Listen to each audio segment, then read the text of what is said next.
Hey there, I'm Brendan Petersen, the founder of DARKSLIDE Pictures. Welcome to Appalling Productions Mondays number 28. And this episode is about the Neuralist Movement and what exactly that is. So, let's get into it.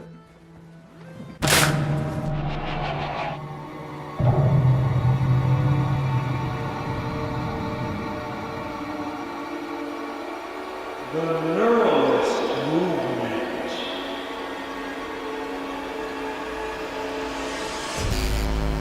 The Neuralist movement involves artists and scientists that embrace the looping nature of neurology, both within our brain and within the more recently discovered neural code that Google released that allows us to simulate a neuron digitally, the closest that we can as of yet. So, while many are touting the fears we should have of AI, there are those of us embracing it to increase their productivity levels. We can see this in many mediums of art and also within research in the sciences. In an artistic sense, this is an extension of the expressionist and surrealist movements, which in a way are precursors to neuralism because they focused on the human condition of experiencing emotion and how our brains interpret dreams. This inherently has to do with neurology because this process inescapably happens within our brains. Within the sciences, it is an embrace of humanism, as AI teaches much about how we think, since it is simulating how we think on a level that can be measured. Unlike our brains, which cannot be measured, AI offers measurable simulations that are similar to the ways we think. This is also why when AI creates art, it can make us feel. This shows that art affects us on a neurological level whether or not a human made it, the same way nature affects us on a neurological level, so the embrace of neuralism is tied to naturalism, despite contrary belief that its end goal is to industrialize the world and use human beings as batteries. One of the main tenets of the Neuralist movement is the embrace of AI to increase productivity levels. We can see this in music mastering, experimental art, and even in video editing with things like the Vimeo Create tool. More and more as AI learns to think more like us, they will become our tireless artistic sidekicks. They don't mind when you pester them to do more research or try and experiment again, which means humans using AI will get to do those things more. It will get to be that eventually artists who are not using AI out of fear will no longer be able to catch up with the artists who have embraced it.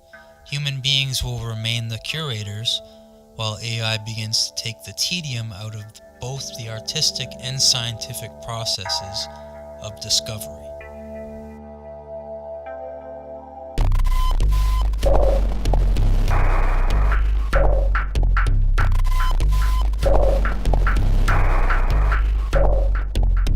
One of the main reasons to increase productivity levels through efficiency is to lower stress levels and increase joy.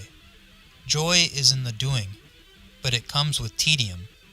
The more we can reduce tedium with tools like AI, the more joy we receive from doing, while also simultaneously lowering our stress levels. So, when this can be used is anytime you want, because AI doesn't need to sleep or eat.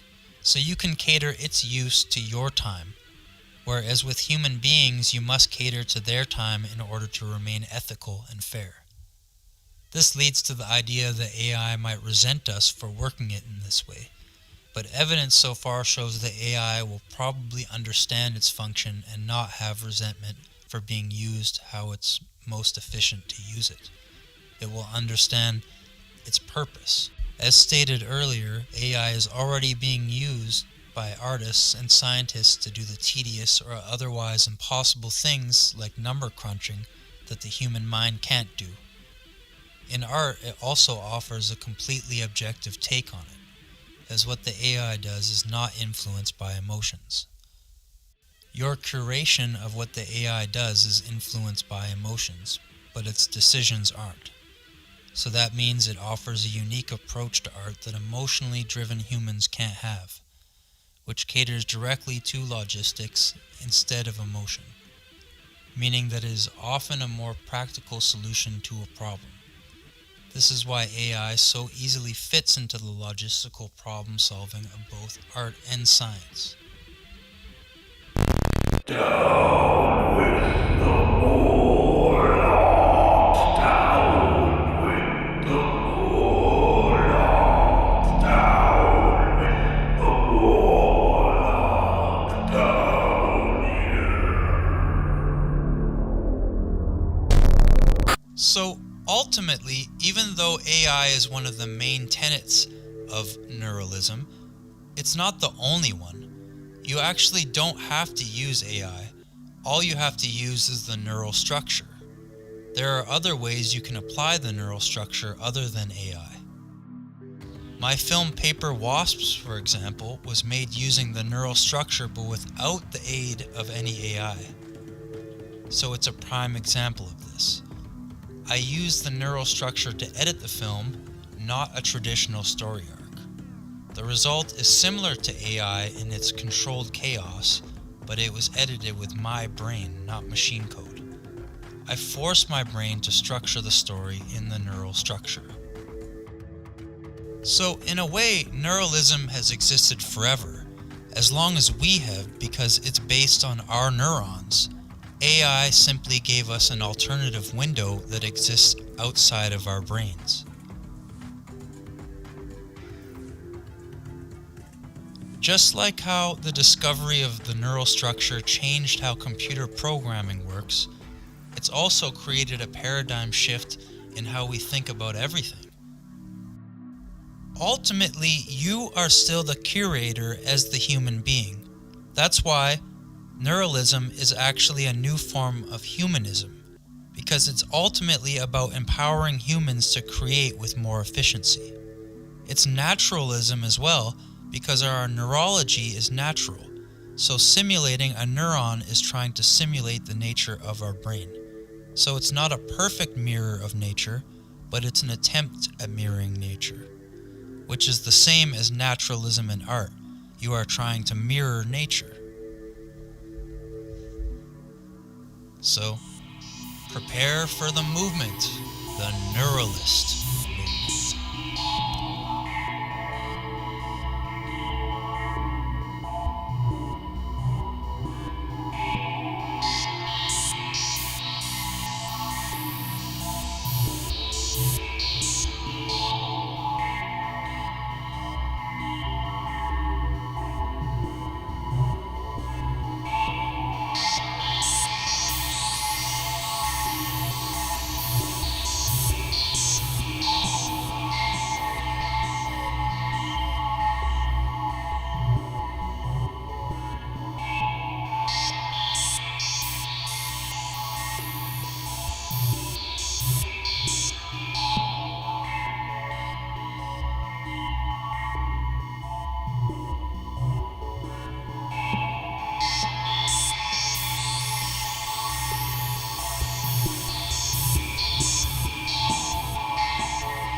Hey, so thanks for watching this week's episode of Appalling Productions Mondays, and like or dislike this video, or depending on how you felt, and give us a subscribe and hit the little bell notification, and yeah, we'll see you next Monday, right?